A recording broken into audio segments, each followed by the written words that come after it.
आज ये है हजरतगंज का काफ़ी हाउस, मशहूर काफ़ी हाउस, जहाँ पर विभिन्न प्रकार के विचारक लोग, चिंतक लोग देश प्रदेश के बारे में चिंतन मनन करते रहते हैं। इसी श्रृंखला में आज डॉक्टर राम मनोहर लोहिया जी की पुण्यतिथि मनाई गई।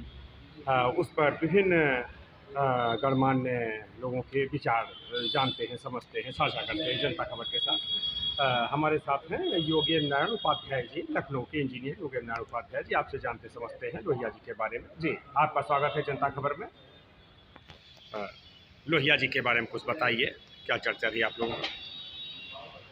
लोहिया जी, जब भी सामाजिक परिवर्तन की बात आएगी, राजनीतिक परिवर्तन की बात आएगी और देश में, समाज में समानता को सुनिश्चित करने की बात आएगी, आर्थिक आज़ादी की बात आएगी, अंत्योदय की बात आएगी, जो अंतिम आदमी के उदय की बात आएगी, तो राम मनोहर लोहिया जी के बिना वो पूरी नहीं होगी। जी, आज उनकी पुण्यतिथि है और हम सब उनको शिद्दत से याद कर रहे हैं।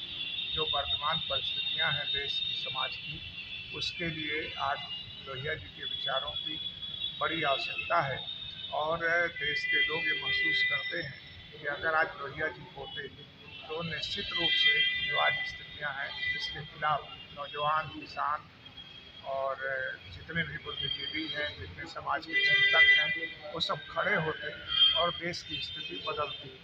तो ऐसे में हम सब लोहिया तो नहीं हो सकते हैं, लेकिन उनके विचारों पे चल करके और देश में जो आवश्यकता है आज उनके विचारों पे काम करने की, उसे हम सब करने की कोशिश करेंगे।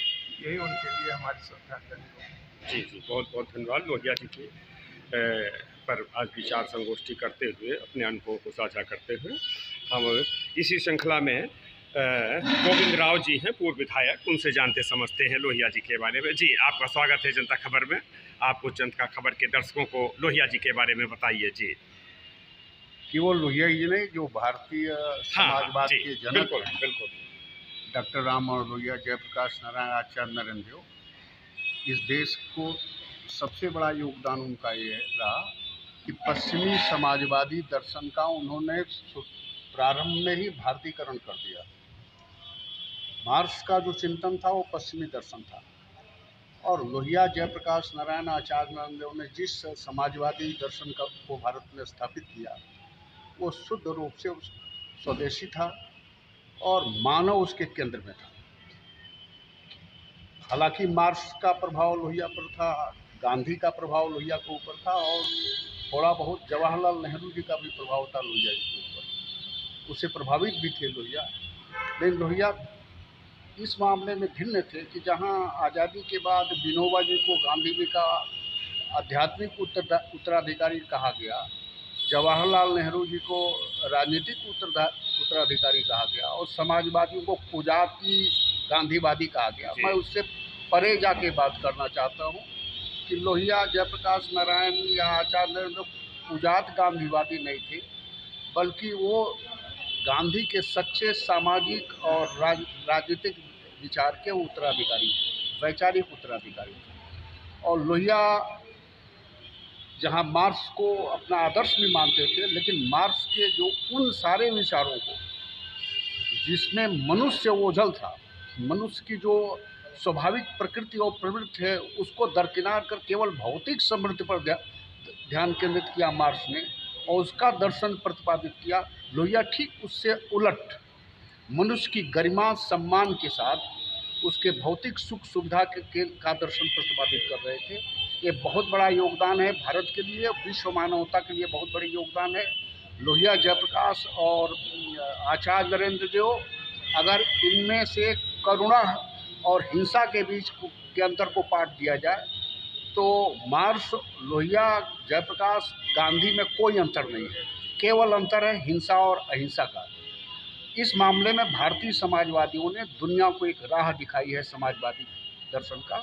और समाजवाद तो जिस दिन मनुष्य ने जन्म लिया इस धरती पर और जिन चुनौतियों का सामना किया, जिन दुखों और विपरीत स्थितियों का सामना किया और उसके चलते जो चिंतन विकसित हुआ, उससे निपटने का रास्ता जो विकसित हुआ, उसी दिन से समाजवाद का दर्शन हुआ। इसलिए समाजवाद के मूल में करुणा है, मार्क्स इस करुणा की जगह पर हिंसा ला दिए थे। गांधी और दूसरे समाजवादियों ने करुणा को अपना आधार बनाया था। ये बहुत बड़ा मानवता के लिए योगदान है। बहुत सुंदर विश्लेषण किया आपने, जो है बहुत बहुत धन्यवाद राव साहब। हमारे बीच में भाई इस राजेश जी, विधि विशेषज्ञ, लखनऊ के प्रख्यात अधिवक्ता, हम जानेंगे समझेंगे कि लोहिया जी के बारे में कुछ संदेश जनता खबर के दर्शकों के लिए। आपका स्वागत है जनता खबर में। पहले तो आज उनकी पुण्यतिथि के अवसर पर मैं उनको सादर नमन करता हूँ। और एक चीज़ ज़रूर है, जैसा कि मदन गोविंद राव जी ने कहा कि लोहिया जी एक महान विभूति थे, और उनमें कई आचार्य नरेंद्र देव जी, जयप्रकाश जी और लोहिया जी, ये सब लोग एक महान विभूतियाँ थे। लेकिन आज जैसे लोहिया जी कहते थे कि जाति तोड़ो समाज जोड़ो। अब जब यह बात कुछ नेता लोग कह रहे हैं कि जातियों का जनगणना कराइए, लोहिया जी कहते थे जाति होती तब तोड़ दो, समाज को जोड़ दो।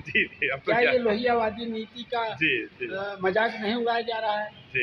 इसमें कोई सा लोहिया जी कभी जिंदगी में रिक्शा के ऊपर वो आदमी नहीं बैठे। हमेशा वो यहाँ से हजरतगंज से मैंने 4 बार पैदल जाते हुए उनको देखा है। लोहिया जी ने कभी रिक्शा पे नहीं बैठते थे। हाँ, वो लोहिया जी बैठे, यह उनको कबूल नहीं था। बिल्कुल सही। यही चौराहा है, इसी चौराहे पर अनंत राम जायसवाल जी थे, हम लोग थे। हमने पूछा भी, कहा नहीं मैं पैदल ही, क्योंकि मेरा जीवन यापन यही हुआ लखनऊ में ही। और उस समय वह फर्रुखाबाद से उपचुनाव भी जीत गए थे, लेकिन दुर्भाग्य था कि वह समय पूर्व इस दुनिया को छोड़ गए, और समाजवाद को बड़ा तगड़ा झटका लगा। और जहाँ तक आज समाजवाद विचारधारा की बात है, तो मुझे तो मधुलिमा जी, चंद्रशेखर जी, लोहिया जी, आचार्य नरेंद्र देव जी, आज कोई कट्टर समाजवादी विचारक हमको दिखाई नहीं दे रहा है, और न ही सुनाई पड़ रहा है। मैं तो खूब ढूंढता हूँ कोई अच्छा समाजवादी लीडर मिले, लेकिन जब अंदर झांकता हूँ तो बातें सड़क पर समाजवाद की, लेकिन मीटिंग सारी ताज होटल और 5 सितारा होटलों में हो रही है। तो आज आवश्यकता है कि नौजवान साथियों में लोहिया जी की विचारधारा को फैलाया जाए। इसमें कोई शक नहीं कि लोहिया जैसा नेता हमें लगता है कि आने वाले समय में अभी जल्दी नहीं मिलने वाला। वह एक महान व्यक्तित्व थे, उनका हम सम्मान करते हैं और उनको सादर नमन करते हुए अपनी बात समाप्त करते हैं। बहुत बहुत धन्यवाद, आपने बहुत अच्छा याद दिलाया लोहिया जी के बारे में। ये लोहिया जी के बारे में विचार विमर्श करते हुए, ये लोग जो लोग लोहिया जी के साथ में रहे हैं, ये सौभाग्य है हम लोगों का कि उन लोगों का सानिध्य मिल रहा है। इसी श्रृंखला में हमारे बीच में जनता दल विधानमंडल दल के नेता रहे, देवरिया से विधायक रहे श्री सुभाष चंद्र श्रीवास्तव जी मौजूद हैं। उनसे जानते समझते हैं लोहिया जी के बारे में, उनका भी जो है। जी, आपका स्वागत है जनता खबर में। आज डॉक्टर राम मनोहर लोहिया जी की पुण्यतिथि है। जी, हम सभी यहाँ उन्हें याद करने के लिए बैठे हैं। उनकी पुण्यतिथि पर मैं उन्हें नमन करता हूँ और आपसे कुछ अपनी बात मैं साझा करता हूँ। डॉक्टर राम मनोहर लोहिया भारतीय समाजवादी आंदोलन के अग्रणी उन्नायकों में जो उनकी ख्याति अप्रतिम थी। जी, डॉक्टर राम मनोहर लोहिया न तो मार्क्सवाद का अंधानुकरण उन्होंने किया, न उन्होंने गांधीवाद का अंधानुकरण किया। उन्होंने दोनों के बीच में भारत के संदर्भ में समन्वय स्थापित करने की कोशिश की। और आज की तारीख में प्रासंगिक होगा कि धर्म और राजनीति के मामले में डॉक्टर राम मनोहर लोहिया के जो विचार थे, वो आज के संदर्भ में वो चर्चा के विषय होने चाहिए। आज के नौजवानों को उस बात की जानकारी होनी चाहिए। डॉक्टर राम मनोहर लोहिया के भाषणों का संकलन है जिसका संपादन ओंकार शरद ने किया है, भारत माता धरती माता। तो भारत माता धरती माता में डॉक्टर राम मनोहर लोहिया की भारतीय संस्कृति को समझने की जो समाजवादी दृष्टि थी उसका स्पष्ट उल्लेख आपको मिलेगा। और जब वो राम कृष्ण और शिव के बारे में बोल रहे हैं तो आपको जो उनकी सांस्कृतिक दृष्टि है उससे आपकी समझ बनेगी कि क्या डॉक्टर राम मनोहर लोहिया क्या कहते थे। धर्म और राजनीति के मामले में डॉक्टर लोहिया कहते थे कि धर्म दीर्घकालीन राजनीति है और राजनीति अल्पकालीन धर्म है। आज की तारीख में जो धर्म का काम है, लोहिया जी कहते थे धर्म का काम है श्रेयस का प्रचार, अच्छाई का उपदेश देना, अच्छा समाज बनाना।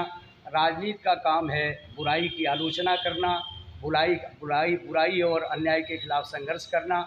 आज मुझे कहने में कोई गुरेज नहीं है कि धर्म अपने काम से च्युत हो गया है और आज राजनीति पूरी तरह से कलही हो गई। तो धर्म और राजनीति के बारे में जो उनकी जो समझ थी उसमें वो मर्यादा पुरुषोत्तम श्री राम के बारे में जो उनका कहना था, जो राम कृष्ण और शिव के बारे में उनका जो कहना था, उन्होंने ये कहा कि ये भारतवर्ष में पूर्णता के 3 महान स्वप्न हैं। राम की पूर्णता मर्यादित व्यक्तित्व में है, कृष्ण की पूर्णता उन्मुक्त या संपूर्ण व्यक्तित्व में है और शिव की पूर्णता असीम व्यक्तित्व में है। इनके रास्ते अलग अलग हैं लेकिन ये तीनों पूर्ण हैं। फिर वो अंत में इस लेख का समापन करते हुए लिखते हैं कि हे भारत माता, मुझे शिव का असीम मस्तिष्क दो, कृष्ण का उन्मुक्त हृदय दो और राम का वचन और कर्म दो। उन्मुक्त मस्तिष्क के साथ, असीम मस्तिष्क के साथ, उन्मुक्त हृदय के साथ साथ मुझे जीवन की मर्यादा से रचो। ये डॉक्टर राम मनोहर लोहिया के भारतीय संस्कृति के बारे में जो उनकी दृष्टि थी, आज के संदर्भ में इसे पढ़ा जाना चाहिए, इस पर विचार होना चाहिए। और ख़ास तौर से जो नौजवान है, जो हमारा ख्याल है कि आज जो धर्म की व्याख्या जिस ढंग से हो रही है, जो राजनीति की व्याख्या जिस ढंग से हो रही है, आज दोनों के बीच में जो रिश्ते हैं जो बिगड़े हैं, उसके वजह से जो विकृतियाँ पैदा हुई हैं, धर्म का जो अनुदार पक्ष आज जो प्रस्तुत किया जा रहा है, जिससे सांप्रदायिक तनाव पैदा हो रहा है, सांप्रदायिक सद्भाव बिगड़ रहा है। डॉक्टर राम मनोहर लोहिया के इन विचारों से ही हम उस सुंदर समतामूलक समाजवादी समाज की संरचना हम कर सकते हैं, पहल कर सकते हैं। डॉक्टर राम मनोहर लोहिया धर्म और राजनीति के बारे में उनका जो चिंतन था वो बड़ा विशद चिंतन था। और आज जो धर्म के नाम पर जो काम हो रहा है, राजनीति का जो अपना काम है, राजनीति उससे जो जिन बड़े मुद्दों पर आज उससे जो चित हो गया है, आप इस बात को जानते हैं कि डॉक्टर राम मनोहर लोहिया के जितने राजनैतिक संस्मरणों को यदि आप देखें, उनके लेखों को देखें और उनके भाषणों के संकलन को देखें, तो डॉक्टर राम मनोहर लोहिया ने हिमालय के लिए संघर्ष की बात कही है, भारत के नदियों के बारे में उन्होंने कहा है, उसे स्वच्छ करने की बात उन्होंने कही है। तीर्थस्थलों के बारे में, भारत के जो तीर्थस्थल हैं उसमें अजमेर भी है, उसमें काशी भी है, उसमें प्रयाग भी है। इनके बारे में जो उनके विचार हैं, हमारा ख्याल है कि डॉक्टर राम मनोहर लोहिया को आज के संदर्भ में इन सभी विषयों पर, क्योंकि लोहिया जी का जो व्यक्तित्व है वो बहुआयामी, डॉक्टर राम मनोहर लोहिया के शिक्षा के क्षेत्र में, समाज के क्षेत्र में, राजनीति के क्षेत्र में अब अगर उन पर चर्चा की जाए तो हमारा ख्याल है कि एक सत्र उनके लिए काफ़ी नहीं है। किसी भी विषय पर डॉक्टर लोहिया के चर्चा के लिए आपको अलग अलग सत्र करना पड़ेगा, तब ये बात बनेगी। लेकिन आज मैं इतनी बात कहना चाहता हूँ कि आज ज़्यादा डॉक्टर राम मनोहर लोहिया की आवश्यकता है, उनके विचारों की आवश्यकता है। और गांधीवादी समाजवाद को जो विस्तार डॉक्टर राम मनोहर लोहिया ने दिया, वो जो हिंदुस्तान में समाजवादी आंदोलन का जो प्रवर्तन उन्होंने किया, उसमें कार्यकर्ताओं को उन्होंने दीक्षा ही दी करुणा और क्रोध पर। उन्होंने अन्याय के खिलाफ क्रोध, कार्यकर्ताओं के भीतर अपने से कमज़ोर लोगों के प्रति जो अत्याचार हो रहा है तो अगर जायज़ क्रोध न हो तो समाज का परिवर्तन नहीं हो सकता, और अपने से निर्बल और कमज़ोर लोगों के प्रति आपके भीतर कंपैशन ना हो, करुणा ना हो, तो आप समतामूलक समाज की संरचना नहीं कर सकते। यदि संक्षेप में कहा जाए डॉक्टर राम मनोहर लोहिया को, तो भारत की संस्कृति में सत्यम शिवम सुंदरम का जो प्राचीन आदर्श है, उन आदर्शों को वर्तमान संदर्भ में पूरे विश्व के लिए समाजवाद, स्वतंत्रता और अहिंसा के रूप में उसे स्थापित करना चाहते थे। उस सूत्र को ऐसे चरितार्थ करना चाहते थे डॉक्टर राम मनोहर लोहिया। इन्हीं विचारों के साथ हम लोहिया जी को याद कर रहे हैं, उन्हें हम अपनी श्रद्धांजलि अर्पित करते हैं। बहुत बहुत धन्यवाद। ये थे सुभाष चंद्र श्रीवास्तव जी, जनता दल विधानमंडल दल के नेता। और अब हम चर्चा करते हैं, स्वागत करते हैं जनता खबर में समाजवादी चिंतक, मनीषी, विचारक श्री ओंकार सिंह जी का। आपका स्वागत है जनता खबर में। लोहिया जी के बारे में जनता खबर के दर्शकों को संदेश दीजिए जी।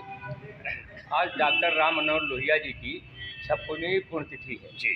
आज के 56 वर्ष पूर्व 12 अक्टूबर 1967 को उनकी मृत्यु हुई थी। और डॉक्टर राम मनोहर लोहिया आज़ादी के आंदोलन के महान योद्धा होने के साथ साथ समाजवादी आंदोलन के जनक रहे हैं। और डॉक्टर राम मनोहर लोहिया नर नारी समता के पक्षधर रहे। डॉक्टर राम मनोहर लोहिया समतामूलक समाज, सामाजिक गैर बराबरी के पक्षधर रहे। डॉक्टर राम मनोहर लोहिया भारतीय संस्कृति के पोषक थे। और इसके साथ ही साथ डॉक्टर राम मनोहर लोहिया के जो विचार थे, वो नौजवानों को आह्वान करते थे कि खुला दाखिला, सस्ती शिक्षा, लोकतंत्र की यही परीक्षा। आज शिक्षा महंगी हो गई है और दाखिले पर पाबंदी हो गई। डॉक्टर राम मनोहर लोहिया सामाजिक विषमता पर कहते थे कि ब्राह्मण, भंगी, बनिया, राजपूत साथ पढ़ें तब हो मजबूत। डॉक्टर राम मनोहर लोहिया महंगाई पर दाम बांधो आंदोलन चलाते थे, तो वो कहते थे अन्न दाम का घटना बढ़ना, आना शेर का अंतर हो। और डॉक्टर राम मनोहर लोहिया केवल यही नहीं, देश के अंदर जो बेरोजगारी या शिक्षा और अन्य सवालों पर वो देश की आज़ादी के आंदोलन में जो विरासत थी आज़ाद गांधी के आंदोलन में, गांधी जी ये चाहते थे कि देश की जो जनसंख्या है, भारत की जो जनशक्ति है, उसके श्रम शक्ति को आधार मान करके स्वदेशी और स्वावलंबन के आधार पर जब देश की आर्थिक नीतियाँ बनाई जाएंगी तो देश को आर्थिक बदहाली से बचाया जा सकता है। तो आर्थिक बदहाली से बचाने के लिए वो रास्ता नहीं अपनाया गया। डॉक्टर राम मनोहर लोहिया देश के अंदर जवाहरलाल नेहरू के खिलाफ भी चुनाव लड़ते थे। और एक बार जो आखिरी उनका चुनाव था, वो चुनाव जब वो फूलपुर से लड़ रहे थे, तो उस चुनाव में शंभूनाथ मिश्र उनके खिलाफ उम्मीदवार थे। और डॉक्टर लोहिया विभिन्न क्षेत्रों में दौड़ा कर रहे थे और उनका भाषण होता था, एक झंडा एक कानून, ये राष्ट्र को एक सूत्र में बांधने का काम करेगा। कॉमन सिविल कोड की बात डॉक्टर लोहिया करते थे। वो एक झंडा एक कानून एक संविधान की बात उस समय करते थे और कहते थे कॉमन सिविल कोड ही देश को एक सूत्र में बांधने का काम करेगा। जब वो फूलपुर के अपने चुनाव में जा रहे थे तो फाफा मऊ पुल पर वहाँ पर समाजवादी युवजन सभा के लोग और सोशलिस्ट पार्टी के लोग उनका स्वागत किए सत्यप्रकाश मालवीय के नेतृत्व में। तो सत्यप्रकाश मालवीय को उन्होंने अपनी गाड़ी में बैठा लिया और कैप्टन अब्बास अली उस समय उनकी गाड़ी में दौड़ा कर रहे थे। ये कुर्बान अली साहब जो पत्रकार हैं, इनके पिताजी थे, वो भी सोशलिस्ट पार्टी में होते थे। तो उस समय सत्यप्रकाश मालवीय ने डॉक्टर लोहिया से कहा कि डॉक्टर साहब, आप विभिन्न क्षेत्रों में दौड़ा कर रहे हो, जहाँ जहाँ आप जा रहे हैं वहाँ आप कॉमन सिविल कोड की बात कर रहे हैं। अकलियत के भाई बहुत नाराज़ हैं, ये आपका क्षेत्र है, अगर यहाँ आप यहाँ पर आपसे अगर पूछा जाएगा तो ये सवाल आप टाल जाइएगा। तो गाड़ी में ही मालवीय को उन्होंने बड़ा ही जोरदार ढंग से डांटा और कहा कि डॉक्टर लोहिया अपने चुनाव जीतने के लिए विचार बदलें, ये नहीं हो सकता। अगर हमसे वहाँ पूछा गया तो वही जो दूसरे के क्षेत्र में भाषण कर रहा हूँ वही विचार मैं वहाँ भी प्रकट करूँगा। जब वो गए फूलपुर तो वहाँ पर जब किसी ने पूछा नहीं, डॉक्टर लोहिया वहीं से शुरू किया, एक झंडा एक कानून एक संविधान, राष्ट्र को एक सूत्र में बांधने का काम करेगा। और वहाँ वो चुनाव जीत तो गए, लेकिन उनके खिलाफ एक पटिशन दायर हुआ कि ये यहाँ पर बेईमानी हुई है चुनाव में। तो वो मुकदमा चलता रहा। 12 अक्टूबर 67 को डॉक्टर लोहिया की मृत्यु के बाद वो मुकदमा फाइनल हुआ, उन पर जो फैसला आया तो शंभूनाथ मिश्र चुनाव विजयी घोषित किए गए। यानी जीवित रहते रहते डॉक्टर लोहिया एमपी थे और मरने के बाद शंभूनाथ मिश्र विजयी हो गए। कहने का मतलब कि वो चुनाव हार गए थे लेकिन विचार नहीं बदले थे। और इसी के साथ वो जिस तरीके से लोगों को जो टिकट देते थे, वो फिरोज गांधी रायबरेली में उम्मीदवार थे और फिरोज गांधी के खिलाफ यही उन्नाव के रहने वाले थे नंदकिशोर शास्त्री। उन्होंने कहा एक तरफ नेहरू का जबाई चुनाव लड़ रहा है तो दूसरी तरफ नंदकिशोर नाई चुनाव लड़ेगा। वहीं पर विजय राजे सिंधिया के खिलाफ, राजमाता के खिलाफ कहा एक तरफ रानी लड़ेगी तो दूसरी तरफ मेहतरानी लड़ेगी, और वहाँ पर सुखो रानी को टिकट दिया। कहने का मतलब रानी और मेहतरानी में उन्होंने अंतर करना बता दिया कि अंतर नहीं है, सभी लोग लोकतंत्र में बराबर हैं। इसलिए हम डॉक्टर राम मनोहर लोहिया के विचारों को आगे बढ़ाने के लिए, उनके विचार आज भी प्रासंगिक हैं, आर्थिक सवाल पर, सामाजिक विषमता के सवाल पर, और जो आज देश के अंदर जो चुनौतियां हैं, वो अभी सुभाष जी ने बताया कि हिमालय बचाओ बचाओ की बात करते थे। हिमालय बचाओ में केवल हिमालय की बात वो नहीं करते थे, उसमें जो सीमाओं का खतरा था, जो सीमाओं को सुरक्षित करने की बात करते थे, क्योंकि चीन हिमालय के उस पार होता था। हम लोग पढ़ते थे कि इस पार हमारा भारत है, उस पार चीन जापान देश। तो भूटान की बात करते थे, नेपाल की बात करते थे, तिब्बत की बात करते थे, इसलिए कि हिमालय को बचाने की जरूरत, अगर ये बचा रहेगा तो हम सुरक्षित रहेंगे।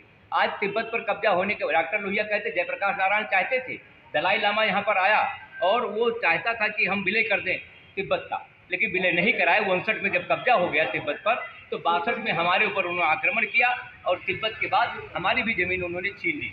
तो कहने का मतलब डॉक्टर लोहिया को जो चिंता होती थी वो देश की सीमाओं के बारे में, देश के आंतरिक मामले में, और नौजवानों के सवाल पर, नारी के सवाल पर। आज जो अभी आरक्षण आया है तो हम लोग बहुत पहले से मांग करते थे। डॉक्टर लोहिया कहते हैं मीटिंग में अगर आप आइए तो एक महिला जरूर लाइए, अगर शादी हो गई तो पत्नी लेकर आइए, और नहीं शादी हुई तो एक महिला लेकर आइए, लेकिन बराबर की भागीदारी को बात करते थे। तो इसलिए हम उनके विचार को आगे बढ़ाने की बात करते हैं, उनकी पुण्यतिथि पर उनकी स्मृति को प्रणाम करते हैं, और उनके विचार जो प्रासंगिक हैं उसको भी आगे बढ़ाने की बात करते हैं। इन्हीं शब्दों के साथ अपनी बातों से बहुत बहुत धन्यवाद, आपने जनता खबर से अपना साझा किया। अब इसी संगोष्ठी की श्रृंखला में फारवर्ड ब्लॉक के उदय सिंह जी हैं, उनसे समझते हैं कि अपना संदेश कुछ लोहिया जी पर जी हमारे जनता खबर के दर्शकों के लिए।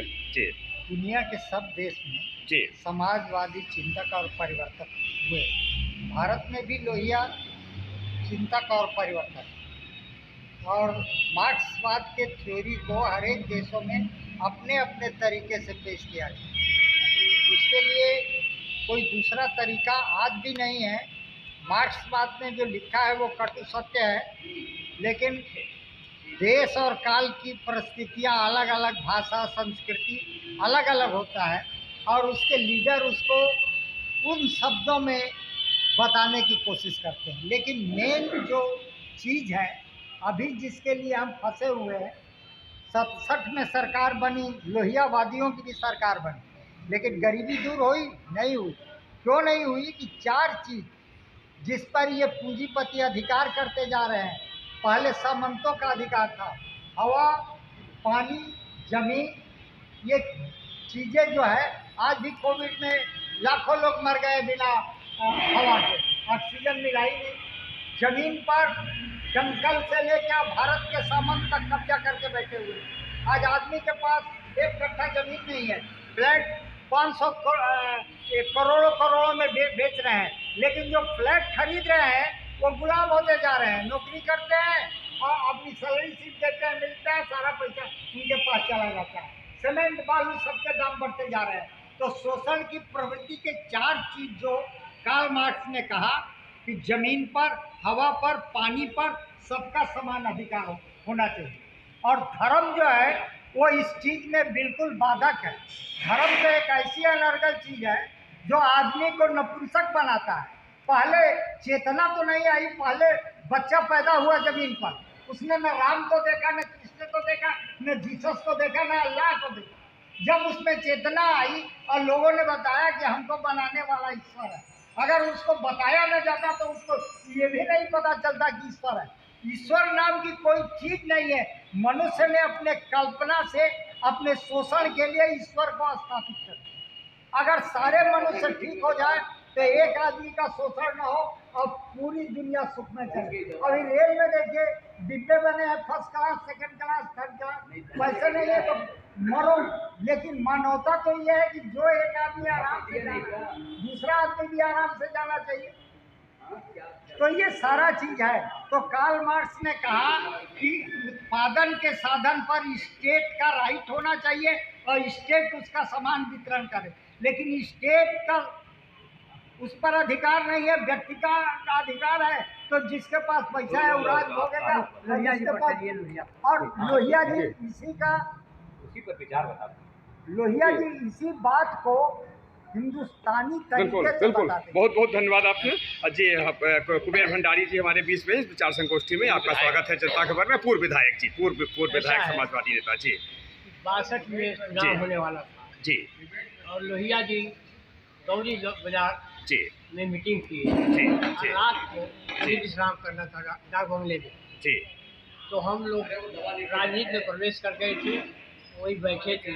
प्रत्येक कार्यकर्ता से नाम, पिता का नाम, घर कहाँ है, ये सारे पूछे जी और एक आदमी का नाम दुर्जन रखा गया था जी। जो कहे कि नाम बदल दो, ये तो दुष्टों का नाम है, जी। संजय सिंह लिखो। तो लोहिया जी का जो 9 तारीख से जब का जो लोहिया जी के बारे में पूरा विद्वान लोग बोल चुके हैं, ऊपर कहने से और फैला नहीं है। लेकिन धर्म की बात जो कहे हैं जी ये उदय सिंह जी। फॉरवर्ड ब्लॉक के नेताजी अध्यक्ष जी जी धर्म कोई पूजा पाठ कर्म काट नहीं है। जो आप सत्य बोलते हैं, जो गरीबों की भलाई सोचते हैं, यही धर्म है। वोट लेने के लिए अलग अलग धर्म और कमाने के लिए कर्मकांड बनाया गया है। बिना धर्म के कोई रह नहीं सकता है। लोहिया जी कितना बड़े मस्ती के थे कि आप लोग जानते हैं कि जब लोहिया जी 62 में चुनाव लड़ रहे थे फूलपुर से, तो पत्रकार लोगों ने कहा कि आप चुनाव नहीं जीत सकते हैं। तो लोहिया जी ने उत्तर दिया, चुनाव तो हम नहीं जीत रहे हैं, लेकिन पहाड़ से चट्टान टकराएगा तो दरार जरूर पड़ जाएगा। ये बात लोहिया जी ने कहा। तो दरार बढ़ गया कांग्रेस में और देखा कि किसका भी हुआ। बड़ा संयोग से हमारे वकील साहब भी आ गए हैं, इनके लिए इसी पर हम विराम करते हैं। धर्म केवल हल्लाबाजी नहीं है, धर्म बहुत बड़ी चीज़ है और बहुत बहुत धर्म धन्यवाद। बहुत बड़ी चीज़ है। अब ये बात कह रहे हैं, आज सबसे जरूरत है धर्म। तो धर्म ये नहीं कि वोट ले लो, वोट लेने की धर्म नहीं है। ये योगी जी हैं, जानते हैं किसके पुजारी हैं? काल निरंजन के, जो काल निरंजन भगवान है उनके पूजा हमारे बीच में जी हाँ उनके पुजारी हैं। और योग द्वारा, कर्मकांड पूजा द्वारा नहीं, योग द्वारा कुंडली जगा करके ईश्वर की प्राप्ति चाहते हैं, लेकिन वो वोट में बदल दिए हैं। यही कहकर समाप्त करते हैं। बहुत बहुत धन्यवाद। लोहिया जी को जी। हमारे बीच में अधिवक्ता वीरेंद्र त्रिपाठी जी आ गए हैं संगोष्ठी में। हम चाहेंगे कुछ जनता खबर दर्शकों के साथ साथ लोहिया जी की पुण्यतिथि पर, हाँ लोहिया जी पर लोहिया जी को जी नमन करने का जी दिन है, हाँ हाँ और नमन श्रद्धांजलि किया जाता है। जी जी और जो लोहिया जी जिन लोकतांत्रिक मूल्यों के लिए संघर्ष कर रहे थे, जी आज उन लोकतांत्रिक मूल्यों में निरंतर जो ह्रास होता जा रहा है, जी जी तो निश्चित रूप से वो चिंता का विषय है। और जो लोकतंत्र पसंद लोग हैं, जनमत पसंद लोग हैं, उनको आगे आना चाहिए और जो लोकतंत्र पर हमले हो रहे हैं उसके खिलाफ मुकर होकर बोलना चाहिए। मैं समझता हूँ यही लोहिया जी के प्रति। बहुत बहुत धन्यवाद। इस विचार संगोष्ठी में माननीय अरुणा जी हैं, तो इस विचार संगोष्ठी का समापन जो आधी आबादी का प्रतिनिधित्व भी कर रही है और उनसे जानते समझते हैं कि लोहिया जी के बारे में आपका जो है क्या विचार है। जी आपका जनता खबर में स्वागत है। आज आप लोहिया जी के बारे में जी जी जी जैसा कि हम सभी जानते हैं जी आज लोहिया जी की पुण्यतिथि है। जी हम उनको भावभीनी श्रद्धांजलि अर्पित करते हैं और बस इतना कहना चाहेंगे कि लोहिया जी ने जो समाज के लिए सभी क्षेत्रों में सड़क सुरक्षा, शिक्षा, स्वास्थ्य और आवास, जनता की जो बुनियादी समस्याएं हैं हम उसको कैसे जनता तक पहुंचाएं और चाहेंगे कि वो हमें हमारे विचारों में आना चाहिए, उसे हम कार्य रूप में करें। यही सच्ची श्रद्धांजलि उनके लिए होती है। बहुत बहुत धन्यवाद। ये संगोष्ठी रही डॉक्टर राम मनोहर लोहिया जी के बारे में लोग बातचीत कर रहे हैं और ये लोहिया जी के विचारों को जिंदा रखने के लिए, लोकनायक जयप्रकाश नारायण के विचारों को जिंदा रखने के लिए इस प्रकार के कार्यक्रमों से लोगों को ऊर्जा मिलती है। और आप सब देखते रहिए जनता खबर और खूब लाइक कमेंट शेयर कीजिए, अपने विचारों से अवगत कराइए। लोहिया, जयप्रकाश, नरेंद्र जी, नेताजी सुभाष चंद्र बोस ये ऐसे महापुरुष हैं जिनसे प्रेरणा मिलती है अन्याय अत्याचार के खिलाफ लड़ने से। ये कार्यक्रम काफ़ी हाउस हजरतगंज लखनऊ में हुआ, जहां पहुंची जनता खबर की टीम। जनता खबर से मैं इंद्र प्रकाश बौद्ध, आप सब देखते रहिए जनता खबर। धन्यवाद।